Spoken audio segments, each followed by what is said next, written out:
As the SEC basketball season continues to heat up, we know all about the favorites. Auburn, Alabama, Florida, Tennessee, your usual suspects, but a team flying under the radar that's capable of making big-time noise this postseason.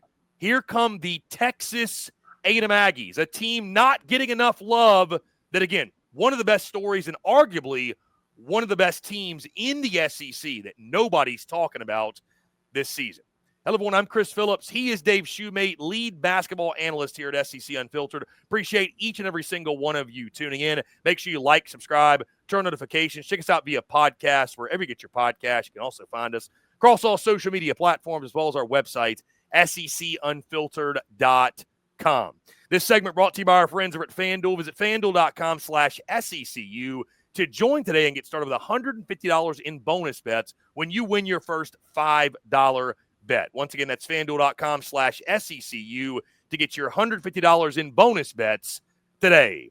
Once again, the SEC basketball season, it's lived up to all the hype and then some, and we know about the favorites. The big conversation this week, we got 1 versus 2 on the hardwood in Auburn and Alabama. How about the Florida Gators and what they did over the weekend? Tennessee continues to impress. Here comes Mark Pope in Kentucky, but a team that's flying under the radar. We're probably not appreciating enough the Texas A&M Aggies and what they're doing this season, helping me break it all down and talking about Texas A&M and maybe the most underrated team in the conference right now, my good friend Dave Shumate, lead basketball analyst at SEC Unfiltered.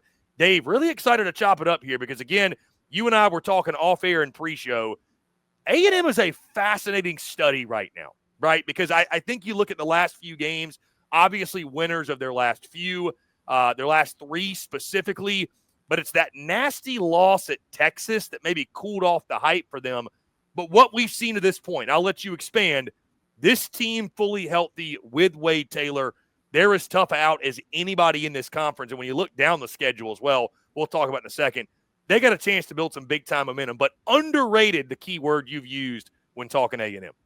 Yeah, I mean, 5 out of their last 6 since Wade Taylor's been back, since they took back-to-back losses to Alabama and Kentucky, and that one loss is to the 20-point lead to Texas at the Moody Center. I mean, the big win for Texas they had here recently. So, I mean, you take away that one, you're 6-0 with them back. You're a game back of Alabama. Again, that's one that they're probably going to look back, not probably, no matter what happens with their season. It's their biggest rival and look back and wish they had that one back. But you go look at it. I mean, I'm talking to JBR Bracketology tomorrow. I think one of the best bracketologists out there in the sport or in the whole college basketball industry.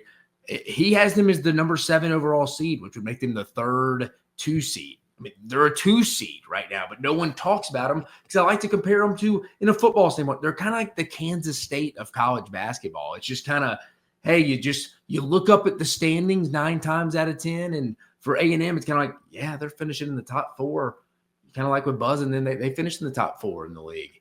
And you feel it 2 of the last 3 years if they do it this year. And you always look up at Kansas State in the Big 12. It's like they're always finishing in the top 2. It feels like in league play more times than not. It's just like the kind of ground and pound. It's not always pretty. They lead the league in offensive rebounds. They have a philosophy. They're going to whip your tail on the offensive end. They're just trying to get shots up of Wade Taylor, Zurich Phelps. Just get it on the rim. Then let Henry Coleman, Pharrell Payne go to work. And again, this isn't a very big team. Pharrell Payne plays bigger than he is, 6'9". Henry Coleman, 6'8". Anderson Garcia around the 6'7" range. Like Solomon Washington, the same, 6'6", 6'7". Like this isn't an overly big team. It's just they lead the nation in offensive rebounding, and that's a culture and that's a mindset that Buzz Williams has put in. And it's a veteran team. A lot of guys have played together in here. Wade Taylor, a big-time sharpshooter. He understands it. You see it post-game against Missouri when he hit the game winner. He said, dude, I was just trying to get it on the rim. Last time I put it up, I hit it off the back iron. I knew I couldn't hit the back iron because it wouldn't have given us a shot to get an offensive rebound. He understands, hey, we put up the shots. We can let the guys do the dirty work. And that's kind of what they play with. I mean, it's an older veteran team, and I like them. It would not shock me if they go on some kind of Final Four run as well. I think I like them to get to the second weekend because what they do travels. The only thing that would concern me, like, what kind of whistle do they get in these NCAA tournament games? Because they really rely on getting a lot of points at the free throw line. But, man, they're experienced across the board. Add in Zurich Phelps from SMU. Add in Pharrell Payne from Minnesota. I like what I see with A&M right now. They're just not talked enough because it's not overly sexy. They don't have a Cooper Flag. They don't have a Janai Broom or kind of the chip on their shoulder like Auburn does, or the upside that Alabama has with the returner Mark Sears going for the National Player of the Year. Bama going to the Final Four last year. It's a veteran team that I think is just sitting there flying. I mean, you looked at their schedule, CP, coming up.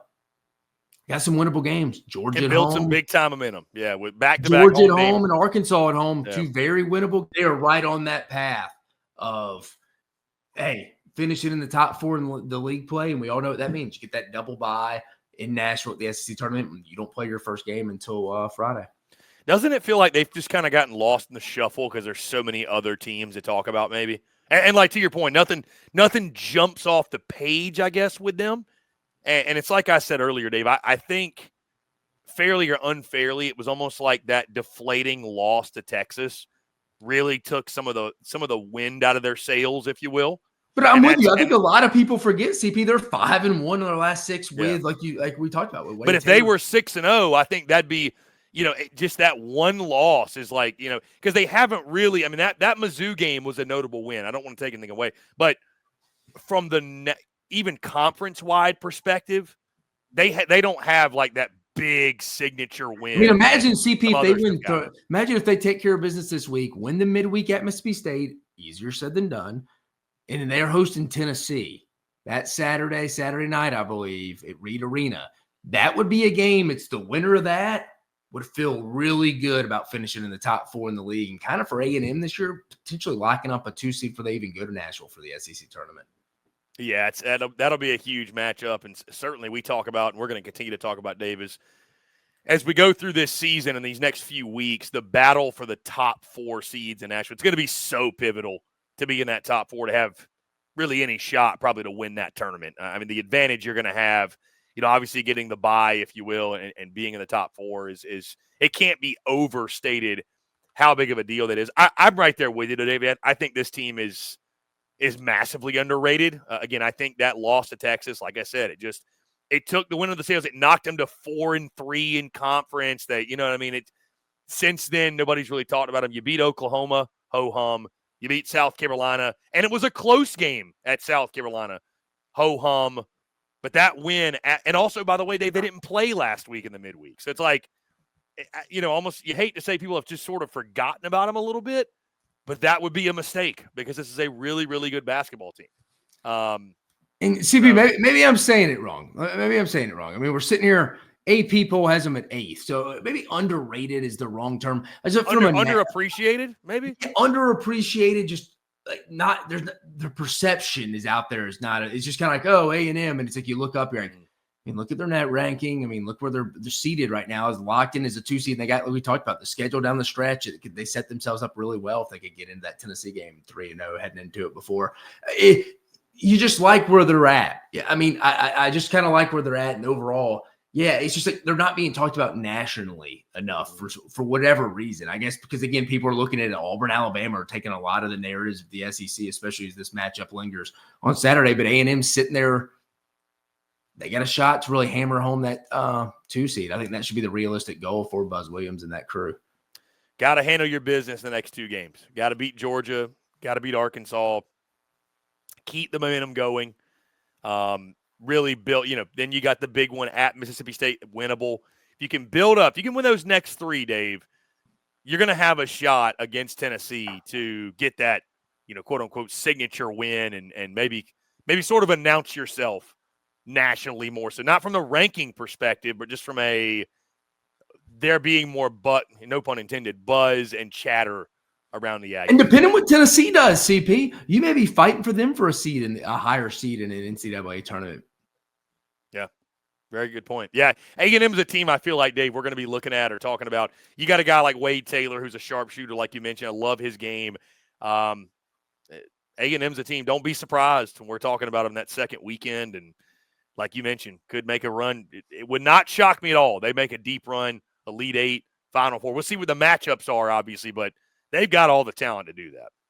Yeah, no, I mean, they could seed themselves into the second weekend. Like we mentioned, you get a 1 or 2 seed, you're going to get a favorable matchup. The 1 seed, you play the 8-9 in the second round. If you're the 2 seed, you're playing the 7-10 seed Obviously, you play 16-1 and 15 in the first round. But like, my point, you set yourself up really well to get to that second weekend. Then second weekend, it's a crapshoot. Then everybody's playing pretty good basketball. Everybody's won 2 games in this tournament. So, again, you can only ask to get to that second weekend. And, hey, what A&M does, it travels game to game.